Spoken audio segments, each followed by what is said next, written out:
Hey, what up? This is Jay Kelly from the Building Downtown. We had Real Deal on this episode. We started the conversation as soon as we connected, so we just kind of kept it that way, and it's not your traditional The Building Downtown intro. Either way, make sure you check out KOTD Grand Prix live and free on Twitch Sunday, January 10th. You'll see Real Deal versus Charron, Saint versus Marv 1, the rest of the Grand Prix. You can follow The Building Downtown on social media at The Building TT. You can follow and subscribe to the show on all major platforms, YouTube, iTunes, Spotify, everywhere else. Enjoy.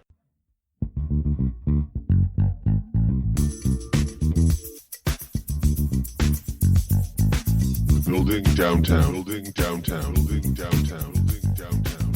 What if I told you I knew you were from Canada the minute I heard Surrey? Right. No, I'm ball busting. No, but that's how we get down on this show. I like it. And trust me, from years of working in combat sports and speaking to Americans, I hear that a lot. Sorry, a boot. What are some other ones, Amy?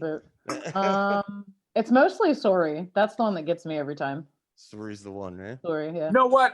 The one that gets me is honestly, the only beef I have with Canadians is when you try to put Gretzky over Lemieux in any sense. Because that's probably the dumbest thing the Canadians ever can do is think Gretzky's a better hockey player than Lemieux. So how about this? I don't even like hockey. So I'm going to just ask if you watch some Mario Lemieux highlights just for GP. Because on the real, Canada's been very good to Pittsburgh. You guys gave us Crosby, Lemieux. You guys continue to give us things.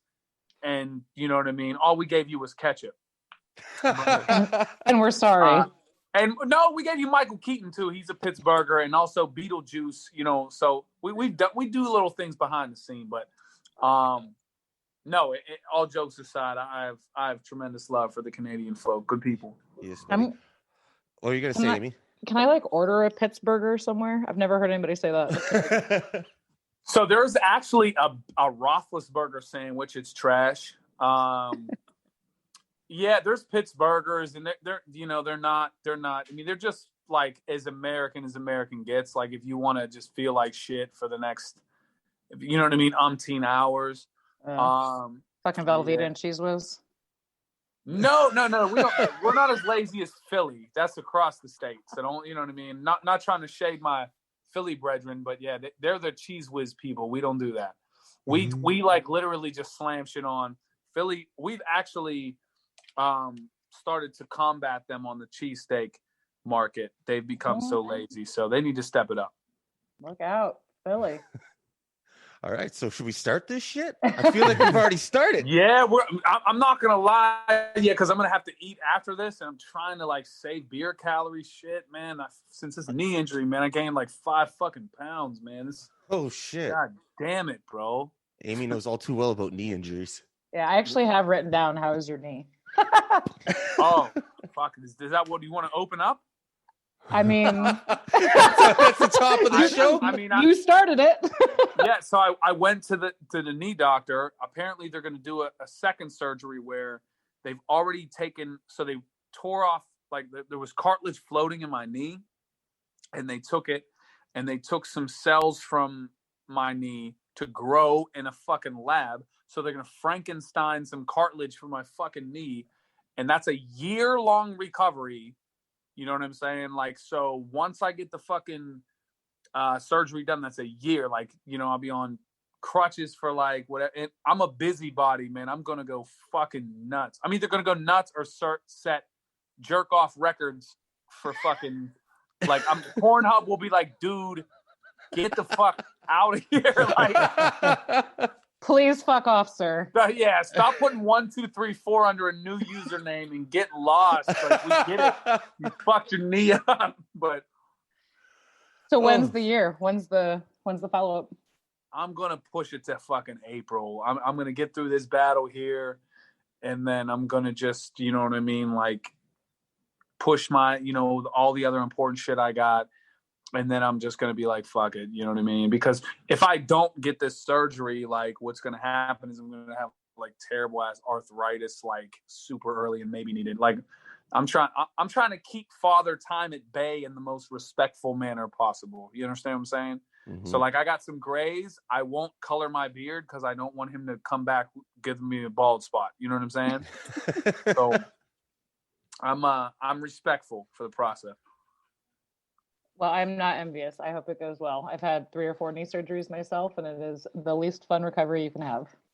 I had one, and I fucking it wasn't very in depth at all, but yeah, it was a day or two where like I was, I was actually having to take pain pills, and I was like, ugh. I mean, I still have like a whole shitload of them, but I'm always, because I mean, literally, I'm on the heart of the opioid epidemic. You know what I mean? Like Pittsburgh, Ohio, that whole fucking Rust Belt. You know what I mean? And shit. So if I can grin and bear it until I'm just like, yo, okay. So we'll see. We'll see. Ralph, you mean we keep our painkillers for when we feel better? Yeah, 100%, man. Like, like until ibuprofen, is on the ropes, then, I guess I'll fucking send some low level shit in there. But yeah, so it's for me, it's weird, man, because I've been so active my whole life. Obviously, I'm a gym teacher and shit too. So I'm like, I'm always up and boom and moving. And I'm mobile right now. Like I can move and all this shit, but like my fucking knee just feels weak. You know what I mean? Mm-hmm. It just feels like it's held together by fucking tape and bandage. I mean, I walk and everything without a fucking limb, but yeah, it's... Well, wait a minute. I mean, you've got your ligaments and tendons, right? You just had some fucked up cartilage. I mean, I have, as he describes, a pothole in my shit that exposes my bone. So as he described, like a normal car drives over a normal pothole, and you might not even notice it until the pothole becomes so big that it's ka-clunk. He said I'm at ka-clunk. So you have no medial meniscus at all, is what he told you. Yeah. So he's basically like, yeah, we got to go in there and put some makeup on a whore. And I'm like, maybe they'll get you a stool. I want to see you on a stool on Sunday, just kicking it, chilling. There's a bear shit in the woods. Where else? I'm gonna bring a stool to my battle, like literally. That's what I'm saying. In LA, in fucking wherever it is, Inglewood or whatever, I'm gonna fucking be like, yo. So and I'm probably gonna get exposed. They're probably like, look at him drinking. I'm like, yeah, it's called fucking beer on a weekend. Like, grow up. So you already got a space on the mantle cleared for that belt? No, man, because I never bet, not even on myself. If I bet on the sun coming out, expect an eclipse. I'm the whatever the opposite of a rabbit foot is, maybe a rabbit's ass. That's what I am. But am I confident in my material and everything? Yes. Have I come to reality and grips that I think I'm one of the best doing this? Yes, but we'll see.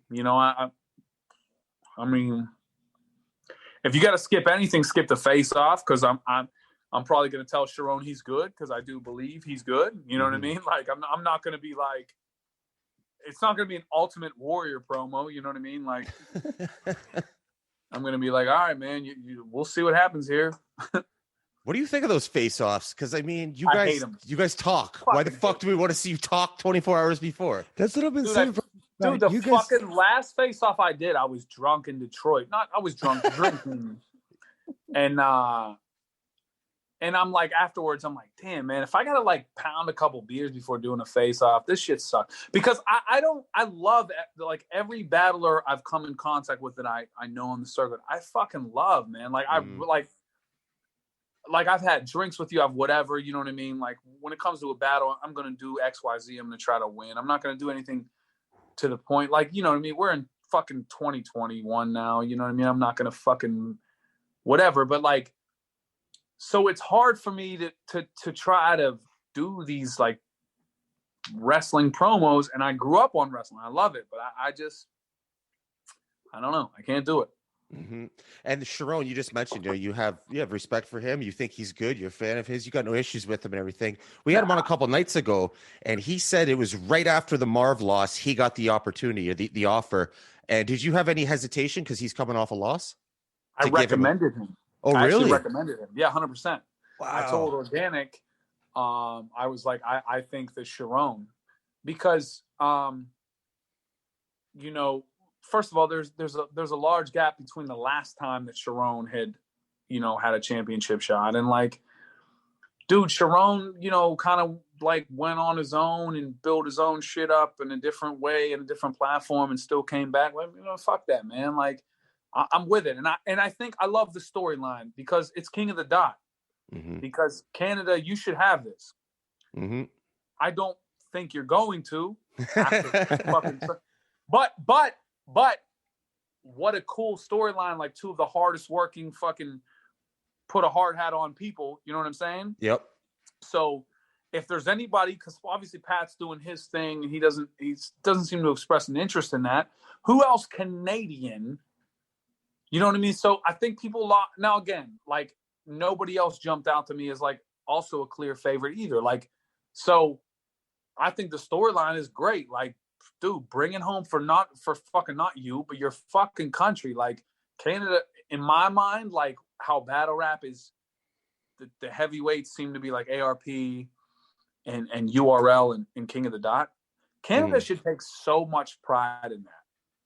Like, that you guys have fucking, post 2000 or pre 2007, or maybe, what do we think, Drake, and that was it. Mm-hmm. And now you guys are like one of the most respect. So it's only right that a Canadian has to step up and be like, dude, nah. Like, you know what I mean? Like, we're fucking proud up here. Give us our shit the fuck out of here. I don't care if it's a chain, a fucking belt, you know what I mean? Whatever.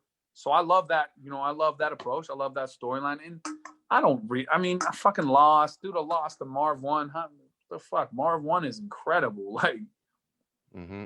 And like you said too, Canada's created its own scene, and at certain places, LA, New York, whatever it may be, they're hotbeds for this shit. For you coming up, because you are like the true definition of a veteran. You were around when this shit was just like beginning to mold itself into something. But that's when you broke out, right? Where you grew up, that whole scene, that area, Pittsburgh, PA, was there a battle rap scene? Was there anything you had to look up to, any which way local at all? Very little, man. When I came up and when I was battle rapping, I really pursued battle rap heavy because Wiz Khalifa was getting pushed so hard. So Wiz was the exact opposite of what I represented. Wiz smoked, I drank. Wiz was like giggly, like harmony, like raps, you know what I mean? And don't get me that's no fucking knock on Wiz. I was more like, which I had to fucking learn to dial back. But I was like, what did he say? What does it say every bar? So like, we were just two complete fucking opposites. So once I saw that he had a machine behind him, I go, how the fuck do I get noticed? You know what I mean? Like a fucking big-eared, average-looking white dude out of Pittsburgh. How the fuck do I? So it was a pick a quarter trick to me because I actually love my music to death. You know what I mean? But I'm like, all right, man, if I'm good at this, I grew up in fucking tough neighborhoods and went to tough schools and you had to bust balls and whatever. I'm like, fuck it. If I can get people to notice, this is how I'm going to do it. I'll build my own platform. And, I did Scribble Jam and all that good shit. But I can relate because with Charron, because like you said, these hotbeds aren't very accepting to other people from other cities a lot of times.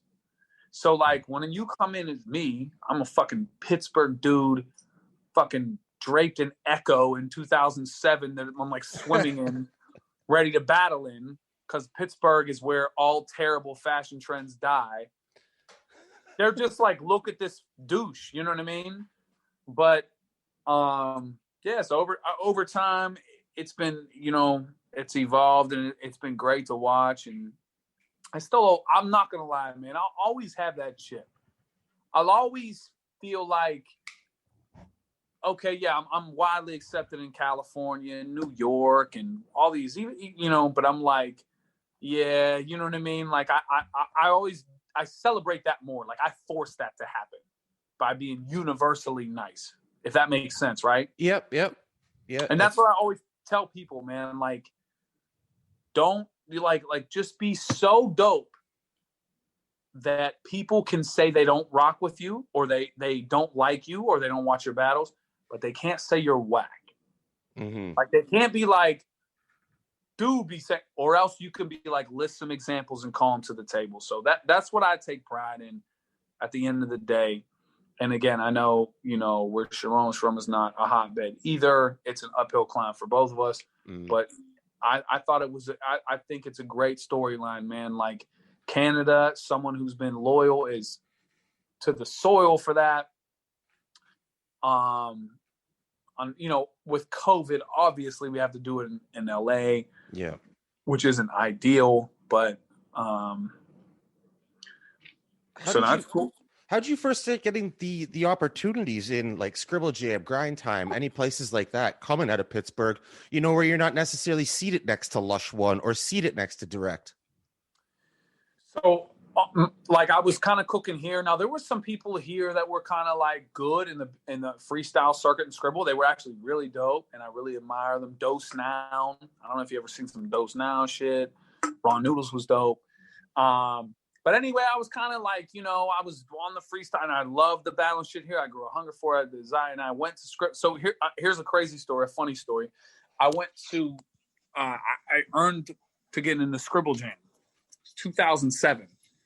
And I had been kind of cooking in Pittsburgh, so I'm thinking, this is going to be great. I go, I actually lose in the qualifier to get in, hosted by PH. Oh shit. Which had nothing to do with PH. He just like measured crowd response. It was based on crowd response. I lose. I'm like, shit. The guy pulls me aside, Kevin Beecham. He goes, bro, stick around the gate tomorrow. You're crazy nice. People they don't show up sometimes. So they didn't show up, they pull me in. So hilariously, I didn't own a computer at the time. Okay. This is 2007 or whatever. Mm-hmm. I get in. First round, I win. Second round, I see Thesaurus. They're like, they don't tell you in Scribble Jam who won. They just announce the name of the winner against the winner of the one before, right? Okay, yeah. So the beat's going in the background. We got Real Deal. We got Thesaurus. And I'm just like, oh shit. Because I'd been watching Thesaurus at the library computer. Fucking like killing. I love that. Yeah, so I look at him. This asshole just looks at me like, welp. And I was like, oh shit. So I battle him and I lose. And afterwards, I remember thinking I'd never had any internet feedback. So I go, man, people are going to say Thesaurus won. Because I felt like I lost. But they're going to be like, that other dude was dope. So I wait. The footage comes out. Like fucking bootleg footage. And all the comments, I go up there. I had to sign into the public library to request a half an hour of internet. Go on, log in, and all the comments. I had a red and black striped Echo fucking shirt. But that's not even the focal point. All of the comments are like, that dude in the red and black needs to die. What a piece of shit. He's fucking terrible. Nice. Thank God Thesaurus smoked this fucking piece of... I was like, oh, I was going to quit battling, bro. I'm not going to lie to you. I said, maybe this isn't for me. I said, maybe I'm not as good as I thought. Straight the fuck up. Mm-hmm. It took me a month or so. I'm practicing more, whatever. I win in Cleveland. I get a clean way onto the card. I'm on Scribble in 2008. Sonny Bamboo pulls me aside. I had seen Sonny Bamboo in some freestyle shit. And he goes, and this is where Grind Time just started. He goes, yo, what's up, man? We're starting this Midwest division. Real deal. It'd be dope to have you. And I go, I'm the dude that lost at Thesaurus. He goes, who the fuck didn't? You're actually dope, though. He's like, you're dope, bro. And that occurred to me like, oh my God, I've been listening to Throw Your Grandma Down the Stairs 1, 2, 3, 4 username instead of what the hell my peers thought. So from that day forward, I owe a lot to Sonny Bamboo, man, because I was in a lot. I mean, and again, I think I lost in the second round. Fucking Canada, Kid Twist beat me. God damn it. Fucking Canucks. He fucking did. Kid Twist. But yeah, no, I won the first. I'm like 2-2 in fucking Scribble Jam. So if you want to put that on my grave, that's cool. Not everyone can be the 2-time champ, right? Nah, but everyone can be 2-2. That's a lot more achievable. So like you said, that crushed you. You had to take time to get your nerves back in check. After doing it for so long, it just becomes second nature. But is there still some nervousness as you get close to the battle, the day of, the night before, things like that you have to fucking get your mind right and get your nerves together? Let me assure you this, man. There's nervousness the day of. There's nervousness the night of. There's nervousness 20 minutes before. There's nervousness. The peak nervousness is when they call you and they call the other person and you're standing there for an unnecessary fucking 20 minutes while they fumble up. Dude, it's nervous on every word, every syllable. Like I'm somebody who enunciates and tries to layer writing and tries to. You're talking about 9 minutes of memorization. You know what I mean, or whatever. So if I meant to say right and I say light or whatever the fuck, I think about it immediately. Like, oh my God, they're going to be on your ass right there. Mm-hmm. Because there's people that watch nowadays just to go, oh shit, he's stumbling. And it's like, dude, presidential speeches are slower than this. Like, we got 9 minutes, one take to fucking rap. Mm-hmm. And you want us to throw in rebuttals and you want us to fucking all this shit. So like, I'm so fucking nervous every time, man. I'm nervous where to put my fucking hands, where to look, how often to drink water. And I'm fucking 140 battles deep, man. Jesus. This shit, because every battle, man, I want, and I truly believe, like, I want people to think, like, man, I want people to appreciate the writing when I wrote it and why I stuck to it, because there's writing I cut out. So yeah, man, I'm fucking nervous as hell, man. To this day, every stage, any stage, seconds before, weeks before, yeah. So wait, how much less nervous were you for your little Christmas time short pathogenic video cut? So which one? Oh, okay. I mean, it was, you can record yourself, you know what I'm saying? So I was going over and over and over and over and over it again. Obviously no crowd, all that good shit, but I love my writing with that. I really fucking loved my writing. So that's the thing. Like, I don't go on any platform. I don't go on any fucking thing and just write some bullshit or just like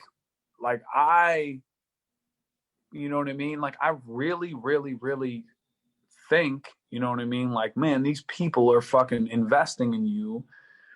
And I really try to, and it sounds corny, but like, I really fucking try to put some new shit, some fucking, you know, so that's a lot. That is a lot less nervous, obviously, because I can just delete, like, okay. So before that video came out, I probably choked, you know, pause like 100 times on it. You know what I mean? What's your biggest unrealistic fear when you go like on a stage in front of a crowd or in a pit in front of a crowd, but like with a crowd of people there, plus your peers, everything else? What's your biggest unrealistic? Like I'll give you an idea if I'm not making sense here. I have this unrealistic. I think I got it. Okay. What is it? I didn't mean to cut your exact. No, go ahead. My biggest unrealistic fear is that someone's going to physically try to violate me. Really? Yeah. Because I've always been so cool and so chill that I never want to like have to like take it there. Yep. But bro, don't touch me. Like, you know what I'm saying? Like you go put your elbow on me and I'll be part of your presentation. I'll be, you know, your motherfucking like whatever, your PowerPoint. Yeah. Don't fucking think you can just grab me or mush me or any fucking weird shit. Like, because I'm going to let you know, I don't know what I'll do. And I'm not a fucking loose cannon. I'm more like the Christmas story person. Like, I don't even know what I'm doing when I snap out. Like, why did you bring me to this? I'm so nice. I would have bought you 100 beers before and 100 beers after. Why the fuck are you violating? So like, my biggest, and honestly, in 100 and however many battles, it's never happened. Like, and I'm thankful for it. You know what I'm saying? Because I'm like, man, I would never violate you in that way. I would never force your hand on like proving you're a man or no shit like that. Yeah. And has that ever happened to you? Has there ever been even like, I've never seen anything on video or even heard rumors of something that had to be broken up involving you and an opponent? No, I mean, no.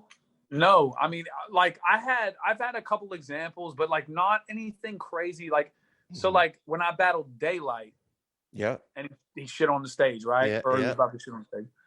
I remember just saying, like, I don't care what he does, because I know he was in the midst of doing a bunch of shit. Daylight's my man, but like, just don't touch me. Because I remember he did some things, he touched some people. I said, please don't do that. And he didn't. He was, he would, whatever he did was, I had Kaboom in Philly. He literally opened around like, fuck your dead mom, fuck your dead sister. And I was like, whatever. You know what I'm saying? Like, I was more just like, that's kind of not tight, like whatever.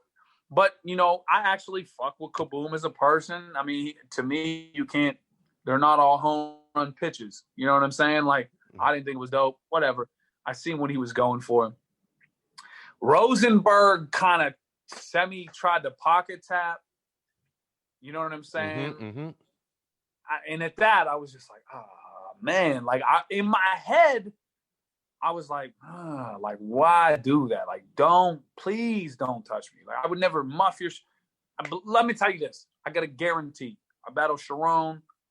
Man, I'm not going to I would never fucking do that. You know what I'm saying? Put him in a predicament where, like, what the fuck is that? That's why I love, man, Shotgun Suge. Shout out to Shotgun Suge.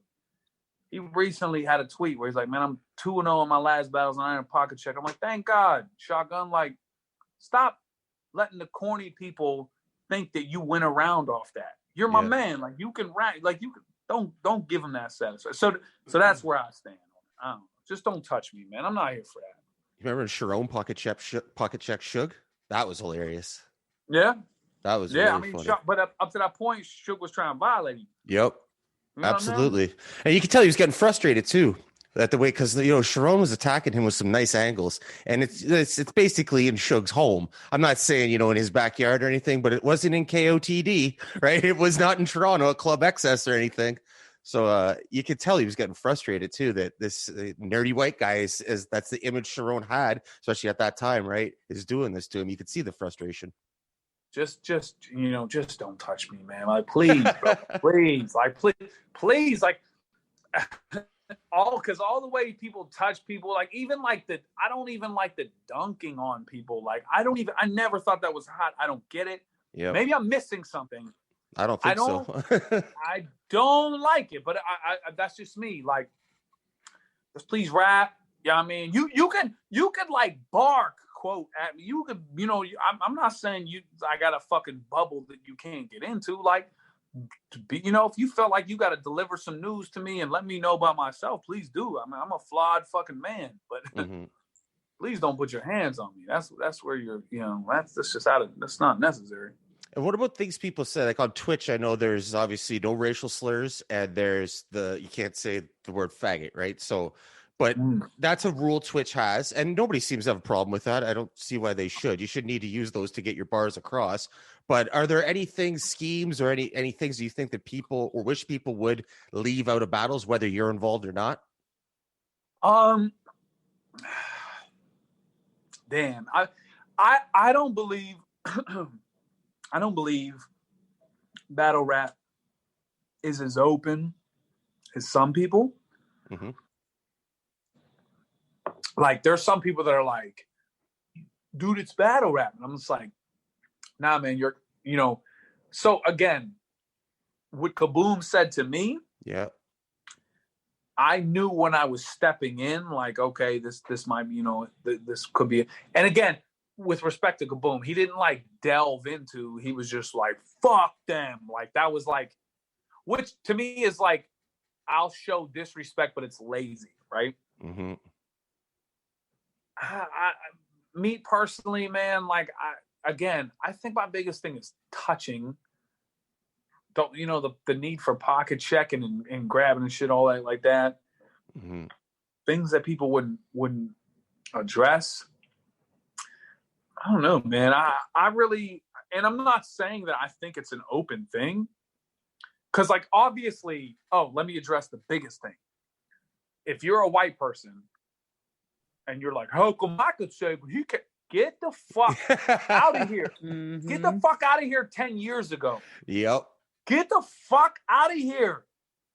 And I still, like, I'll have, like, you know, like, white people were like, that, like, try to fuck with me, like, well, dude kept saying this to you, but what if you would have said, I said, what if you just didn't tell me what the fuck's going on in your mind right now so we can not have this conversation? You know what I'm saying? Like, Yeah. you're a fucking moron. You know what I'm saying? And like, to stay over there in that cave you're at, you're a fucking meathead. So, like, that would be the whole, like, I hate to say it because I don't want to sound like a fucking bashing white person, but man, it seems like these white people keep jumping out the windows in battles. The one dude who tried to drop the N-bomb got punched, and then you know, like, it's like, bro, like, other than that, you know, I'll tell you this. I'll do the flip side of the coin. I'll be unbiased. Don't just tell a white person they're racist if you have no fucking background if you have no grounds for that. Don't just be like, he be out here doing XYZ. Like, don't do that. But I mean, nobody really does that nowadays. But that was a thing in, like, grind time and shit. People would just be like, you be out here fucking insert XYZ racist shit. Like, bro, because I'll tell you this. As a white battler, it's damn near no coming back. If someone can paint a clean enough, semi-clean picture that you might be racist, good luck. You're climbing Hamburger fucking Hill after that. You understand what I'm saying? Yes. Because it's a black culture. This is a black sport. It's a black, you know what I mean? Mm-hmm. So, like, trying to get acceptance after that, or trying to your next round pop off, good luck, man. Mm-hmm. Yeah. What about? You're definitely right. Spot on with that. What we saw Big K do to Audie Boom. That whole thing when he had Justia.com or whatever it was with the court records and the transcripts, and might be the best round I've ever seen. That is incredible. That is damaging. Can a reputation like that be repaired in battle rap, you think? No. I didn't think so. No. And here's the reason, bro. Like, you did something as such, or like it was, you know, that was the thing, right? Mm-hmm. And you were so disrespectful that you tried to come back in battle rap full steam ahead and use the fact you were in jail as a crutch. That is crazy. Jesus, I've never thought of it that way. That's like banging a broad who gave you an STD and coming back talking about how much pussy you get, right? Like, and using her like, yo, remember I banged so-and-so. I was like, yo. So I forgot. I'm so I didn't mean to go like, you know, that was a fucking. That's good. We all like right. that. No, that's how we fucking roll. That's good. It's good. All right, I'm a couple beers deep. I didn't mean to go, but you get the gist of it, right? So like, you could have just been chill, right? You could have did your time and came back and not try to go full steam ahead or picked and choose and then like waited or something, man. But in the end of the day, actually, and the crazy thing is, I don't believe in karma at all. So I don't think it's karma for him. I just think you fucking fucked around and, you know, you picked the wrong one, man. And, you know, but there's a lot of skeletons getting pulled out of people's closets, man. There was somebody in a battle rap recently that the fucking was fucking around with young kids or some shit. Like, get the fuck out of here, Whoa. Man. Like, you definitely can't come back from that one. There's a few things in life Please you can't come back from. Yeah, things like that, touching kids, sexual assault, rape, you know, racism. Those are things. Being a snitch, you can't return from that one. If I can be, I don't want to put snitch in that. I don't think. Maybe I'm biased. Mm-hmm. You fuck with a kid. There's definitely a ranking to this shit. People still love Goodfellas and forget that Henry Hill snitched. Right? Yeah. And forget Ray Liotta snitched. Yeah. Frank Lucas. Get the fuck out of my face. And look at hip hop. Yeah, please die. In hip hop, some of these gangsters that get looked up at, people take their namesake and they use it as their rap name and shit. They're fucking rats. Frank Lucas is a snitch. Yeah, 100%. 100%. And people 100%. don't fucking look at it that way. He's the American So is gangster. who was the motherfucker from Blow was a snitch too. And, Yeah, Boston George. And so was who was the motherfucker that just ripped his tongue out and did all kinds of foul shit to him? I don't know off the top of my That wasn't head. him. Whitey Ford. Oh, well, yes. Yeah. Bulger. He's a fucking snitch, dog. Yep. No shit. And they get like honored in hip hop. People make songs about them. People use their names and shit. But you think of how many are like that, and then how many aren't, like there's not movies about but still snitch anyway. Yeah. So that's what made Big K's round so just, and especially later on, Adi Boom's like, I did this many years, you did that. I'm like, bro. Again, I listen. People look at me like whatever, maybe like square. I get drunk on the weekends. I teach. I do my shit. Mm-hmm. But I know that that's a choice, and when you make that choice, you should face the consequences as a man. It's not about a fucking crime or teacher versus whatever. A man, as a fucking man. Mm-hmm. You know what I mean? You let some people into your fucking head and convince you that you were about to fucking be crucified for whatever. You're a clown. Get the fuck out of my face. So, you know. Being a teacher, fucking, it's funny because the first time I ever thought this, I actually remember 24/7 when he just roasted in his third round with that whole thing. Like, you think the principal at the school I teach at watches Battles on the Low and all that shit? Have you ever had any conversations or flack or anything like that from what you do as a battle rapper and what your profession is? Yeah, I mean, my principal has seen my songs and music and stuff, and my principal is awesome. Yeah. But, you know, and I had a principal at a different school that me and her didn't see eye to eye. She called me in the office one day. She was like, yo, I seen your battles. I said, okay. Mm-hmm. And she said, I think they're phenomenal. She said, I'd never show them to the kids, but these are phenomenal. I was like, all right, thanks. Here's the thing, bro. If you tell me I can't do what my dream is, you expect me to go to fucking work every day and tell these kids that they can do whatever the fuck they want to do? Mm-hmm. You understand what I'm saying? Yeah. I'm not selling mixtapes at my fucking school. I'm not promoting this shit. I'm not like, come check me on Twitch. Never. I deny it. Kids will be like, my dad said he saw you XYZ. I'm like, yeah, someone else. Somebody who looks like me. I'm a gym teacher.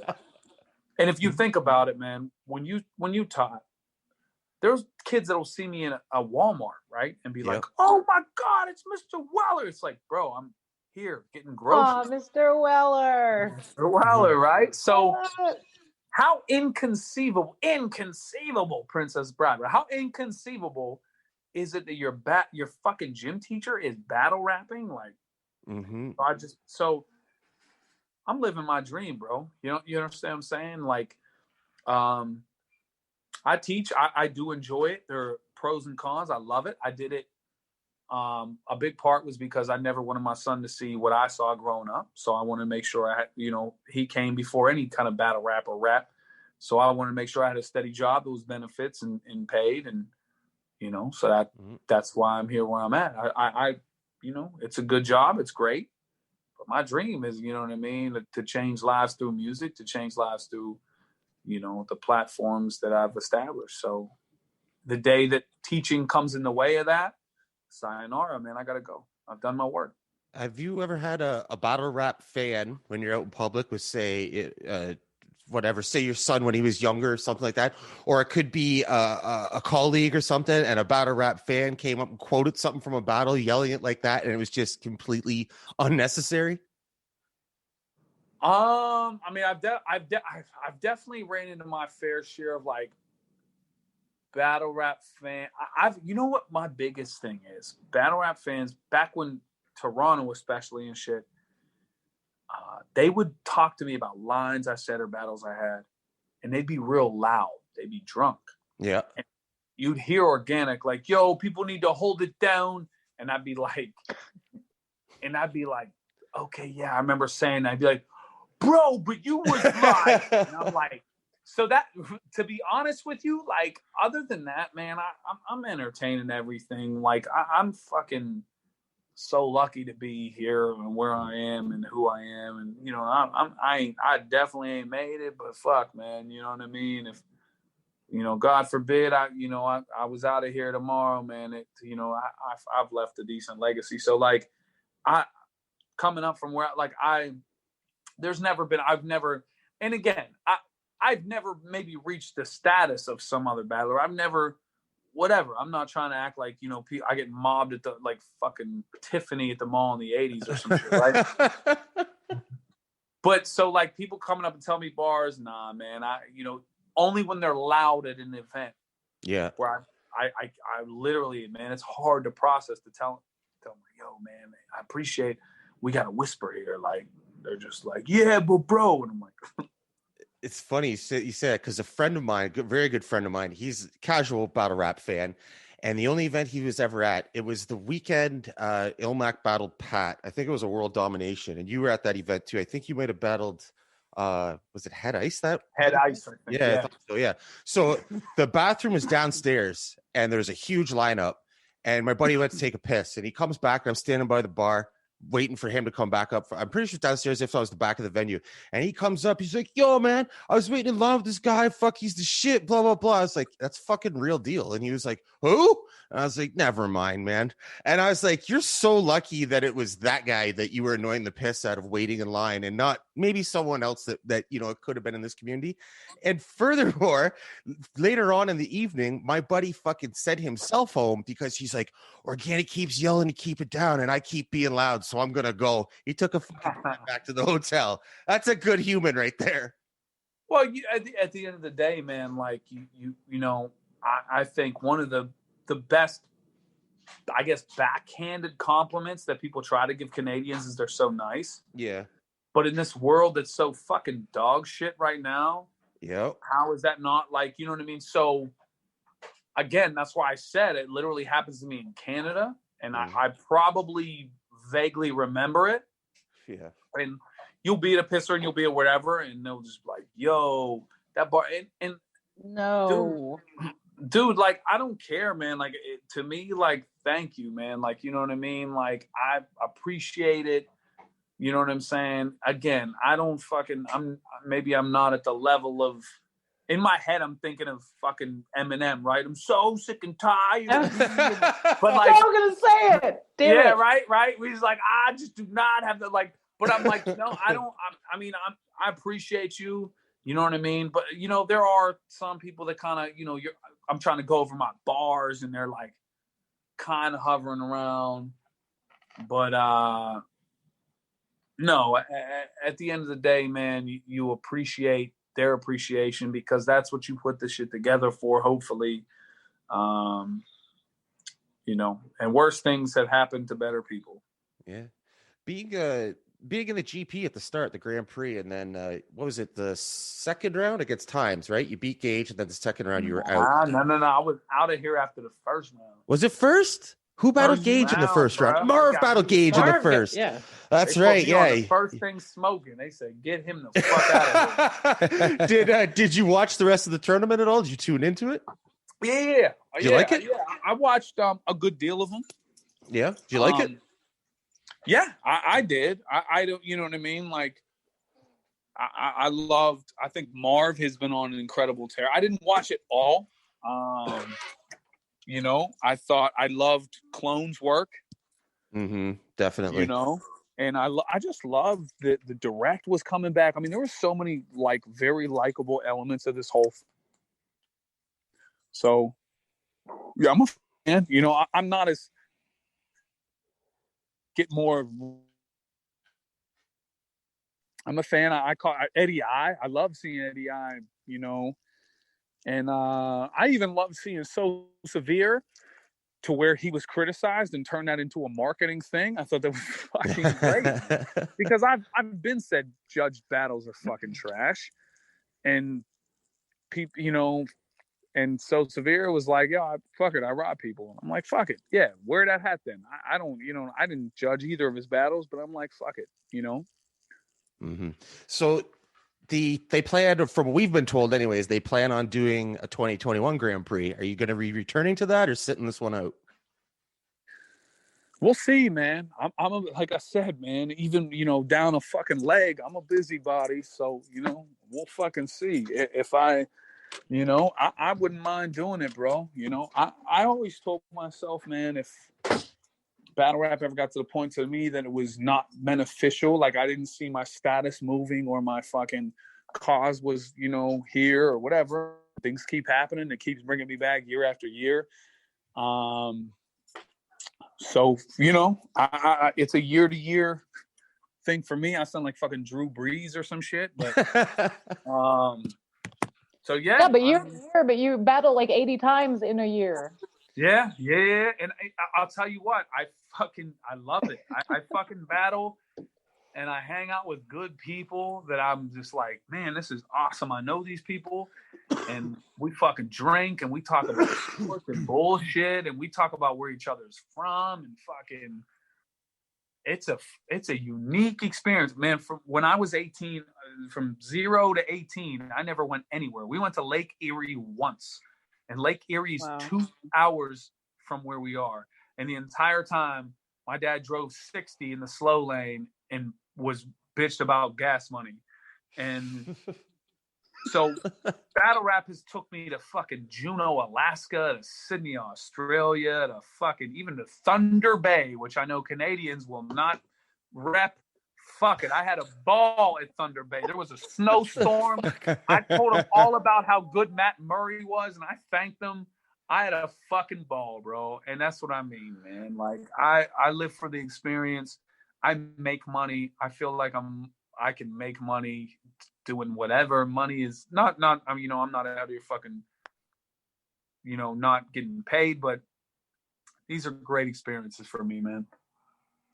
What is with Thunder Bay? You're not the first battle rapper we've heard bring up Thunder Bay. What the hell went down in Thunder Bay? Shit, yeah. Listen, man, I mean, good people, good, just fucking. How did you end up there, though?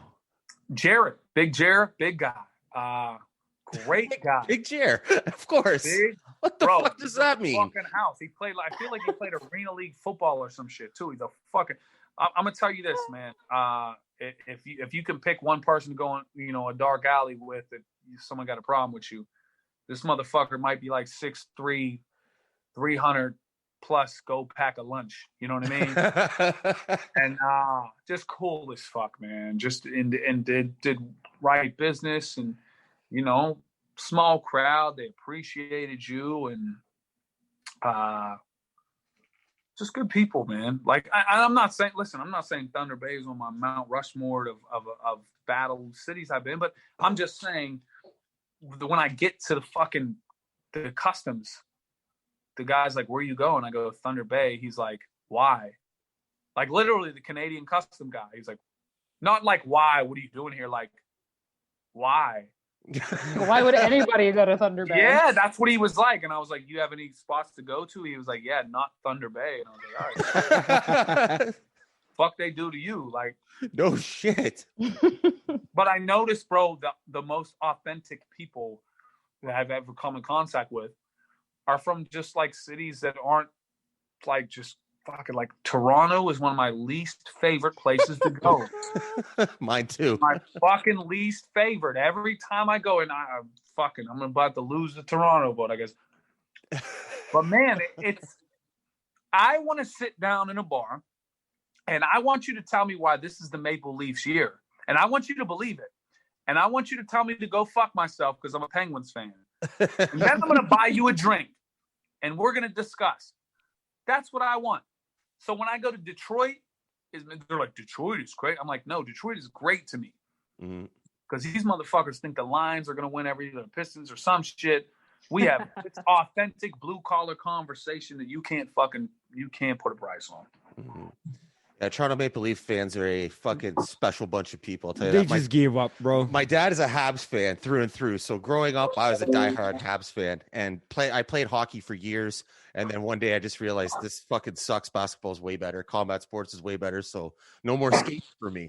But growing up in a Habs house, I saw my dad, still see my dad to this day, argue with Leafs fans and about how fucking dumb they are. They're the worst fans. They're bandwagon fans, and Blue Jays fans are even worse than Leafs fans. It is painful being around these people.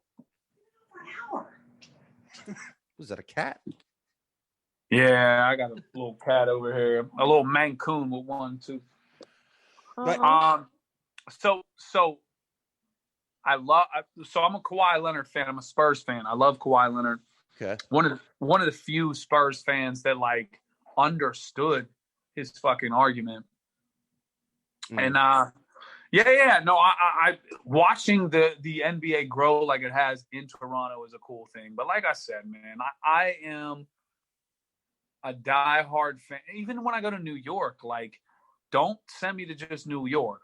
Send me to some shithole dive bar in the Bronx where all they want to talk about is Derek Jeter. I hate the Yankees, but fuck it.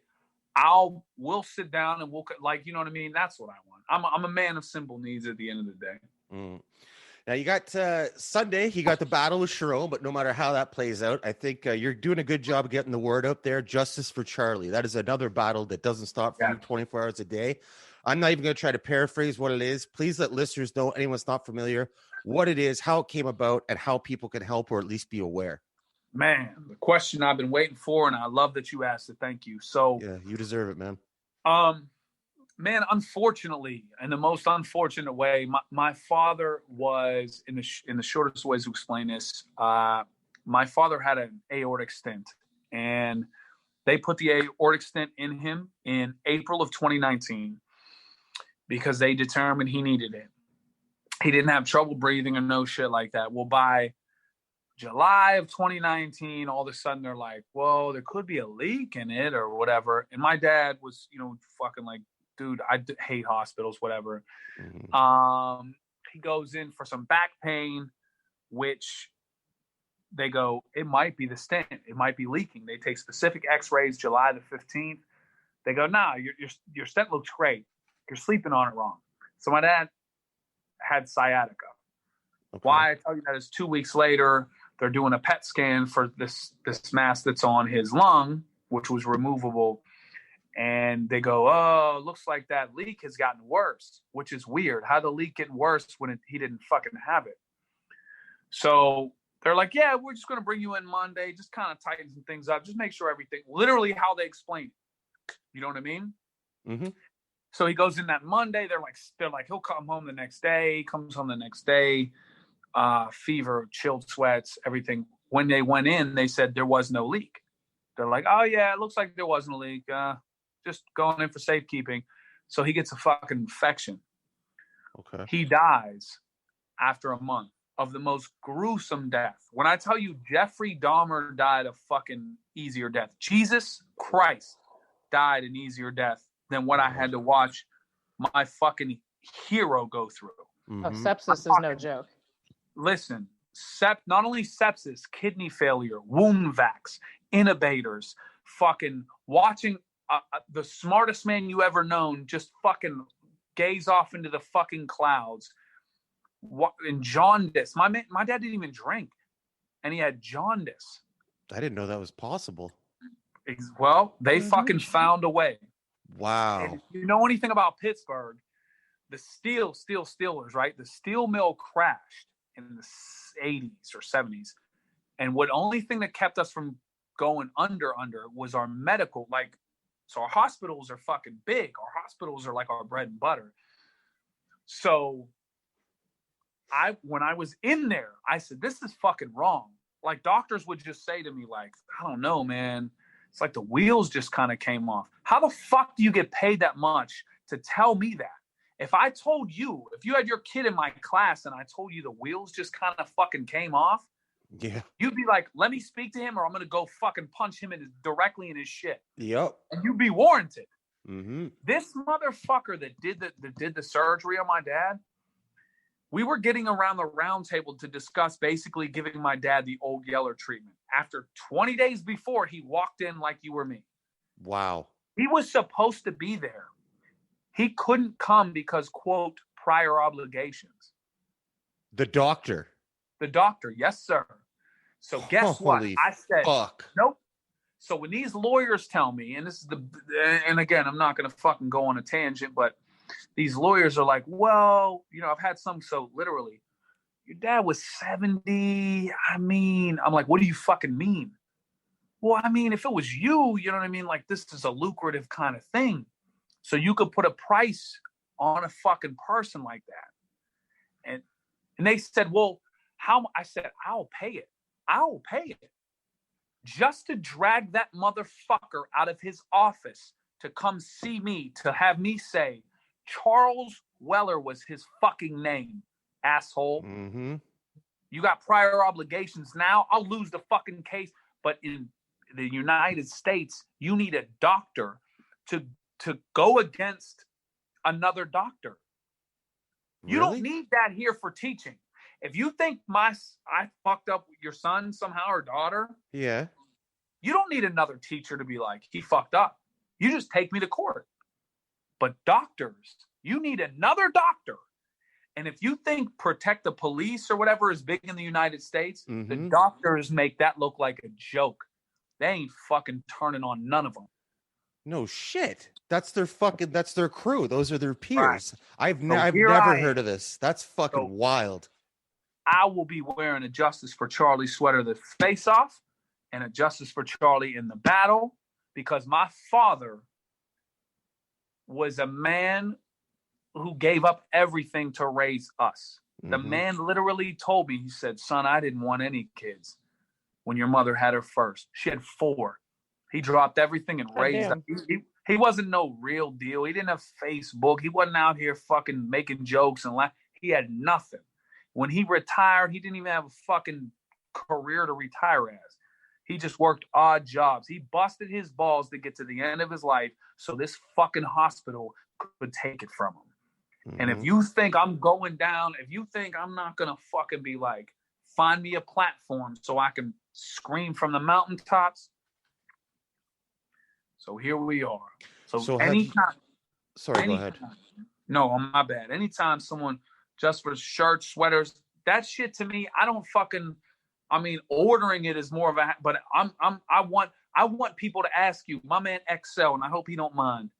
He shared, XL got a hoodie off me. He said, bro, someone asked me about my story today, and they said, that's crazy. I want to try to help out. My dad is it's not one person that this has happened to. Medical error in the United States is the 3rd leading cause of death. Wow.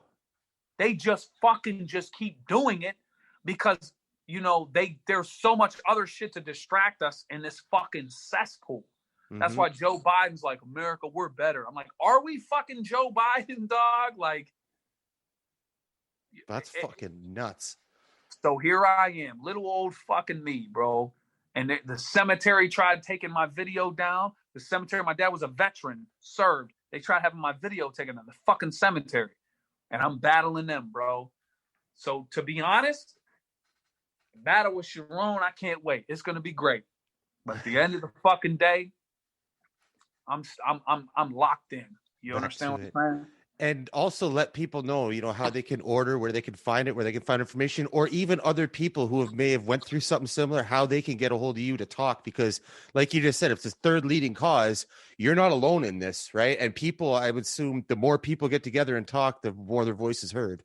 Far from it, bro. What if I told you I get a majority of my message from nurses who go, thank you so much. I can never speak publicly on this, but thank you. Because the nurses are left. There was the nurses that were there to, you know, clean my dad up, wipe him, convince him and calm him and fucking, they were saints. Wow. And I'm not saying that doctors are fucking horrible. I mean, what the fuck am I, crazy? Yeah. I'm going to a doctor for my fucking need. But it's about accountability and responsibility. When you fuck up, you know, there should not be all these other added incentives. So, I mean, I'm, you know, shit, I might be at your bar stool as Trevor Weller. You might see me, real deal, all that shit. You know, I should probably order more merch, but again, I got my hands in so many baskets. I'm always behind. I feel so fucking bad because honestly, man, I just got hoodies in the other day, right? Navy blue, nice ass hoodies. They're fucking like gone. I'm left with like a couple smalls and a couple 2XLs. So it's like, bring a slightly bigger guy and his real small friend, and we got you. And I'm the worst market because I'm like I promise you, like I make some bucks off each hoodie, but I swear to God to you, it isn't. You know what I mean? Like I'm not about to fucking move to Miami off it. Well, I just want, yeah. Even if you were, so the fuck what? You ain't never fucking lied, man. But and the coolest thing is my niece did the logo. My niece is my, my fucking sister who passed, her daughter who was very close to my grandfather. So everything is like, no pun intended, organic. So like, yeah, right. So man, dude, listen, I'm not gonna fucking jumble on forever because I got to eat at some point here. But this cemetery tried to have me take it down. I was gonna take it down. I promise you. I was like, all right, man. And when I said on social media, like, I'm gonna take it down, people jumped on me like, don't you fucking dare take that video down. Don't you dare. Wow. All exclamations, all caps. I stopped. I stepped back, and I did a little research. I asked some people, and all of a sudden, I'm on the phone with this person the other day, and it's like, well, we almost like, let's see what we can work out. And it's weird because it's like, oh my God, I was just about to just obey. Thank you. So thank you to everybody, man, that has like justice for Charlie. You don't even know like the hard life my father lived and how much this fucking means, man. Like, that man did with nothing his whole life. When I tell you I was wearing Echo in 2007, he was wearing it in 2019 because he never bought a thing for himself. And that was my fucking 9th grade outfit. And that he's like, what am I going to do with new clothes? Like, that's who he was. Wow. And he lived it every day for fucking, everybody else. Got a shit deal with my mom passing in 2013 and his daughter in 2014. And then all of a sudden, these motherfuckers took it from him. So, I'm here, man. Well, I will say one thing to all of that. As somebody who has a brother who also went into the hospital for one thing and died of 20 other things, one of which was sepsis. And as someone who also spent 10 years in healthcare with the people that were dying of all the things, I don't know what to tell you, what an answer could be, but I will tell you, good for you for keeping at it because most people don't. Yep. Thank you. Thank you.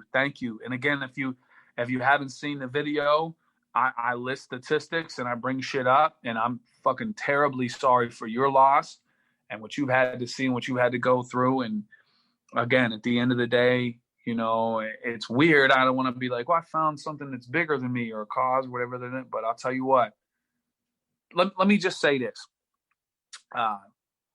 Maybe it's more of a guy thing, right? When people usually like, what would you do, bro, if someone just punched you in the face, right? Well, you don't know me, but okay. So or like, what would you do if somebody like grabbed your girl's ass, right? There's always, and then people get like more shit, like, what would you do if someone like did this to your mom or did it? Like, these people killed my dad in front of me, and then tried to comfort me on the fucking way out. I was already in talks with. And then I realized, and then imagine doing that, realizing the only people you can lean on are cowards, like lawyers, cowards, fucking cowards. People that go for nothing but slam dunks and then advertise how they don't get paid unless you get money. Yeah, because it's a fucking slam dunk. I threw you an alley-oop. Yep. You got 2 points. I got an assist. You know what I'm saying? There's no a few good men where someone's like, you know what, sir? I'll take it. Get the fuck out of here. I love your analogies. Sorry, Kirill. I've been through a similar thing. My case, I got injured at work, and my case took 7 years, right? And the payout to a lawyer that doesn't get paid unless he wins was 45,000 out of 100, man. And then welfare took 45, left me with nothing. But I know what you mean. I know what you're talking about, lawyers. Fucking disgusting. Yeah, bro. 7 years of struggling. They gave me 100 grand. Welfare took 45 and lawyer took 45. Gave me 10 grand and a broken back. Said thank you. Yeah, now he's got a back that doesn't fucking work. And while he was off, they got him fucking full of prescription pills, obviously. Yep. And they'll go celebrate that 100K victory in the fucking streets like they just won the Super Bowl. As again, they tell me my father's life might be worth 30 grand and it takes 50 grand to file. You ever had Christmas without my dad or fucking Thanksgiving? Or should I just punch you directly in your fucking face anytime I see? But that lawyers are cold. You're not asking lawyers for a fucking shoulder to lean on. Yeah. So my bad. I get in the fuck on a soapbox. But listen, every fucking day I do this, I get new inspiration. The fucking story right there, man. Just that 7 years about your fucking. You're in my thought Gotcha. process, bro. I mean, you're in the playbook. Trust me, man. I'm not. They give us 2 years here for statute. I'm down to 8 months. If you don't think I'm still fucking rumbling after that during a pandemic, you picked the fucking wrong one. So wait, hey, question though. I know about the 8 months, but what's the statute? Wrongful death, malpractice? Like, what are you talking? Yeah, malpractice, 2 years. All malpractice, 2 Gotcha. years. That's it. Gotcha. Guess what it is for receiving stolen property?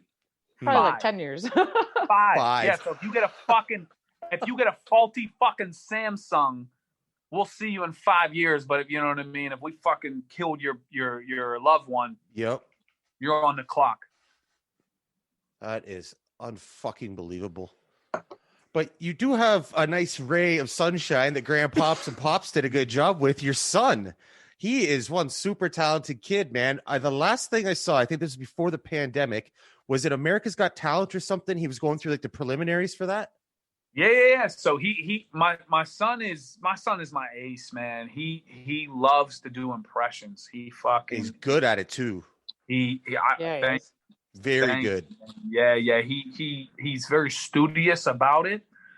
And he's a fan, you know, and he and one thing I notice I love what he does is he studies other people that do impressions, and he doesn't get jealous or bitter or be like, yo, that person's not that, like, which is like one of my tendencies. I'll be like, dude really isn't that nice. Like, you know what I mean? He'll be like, yo, dude killed it.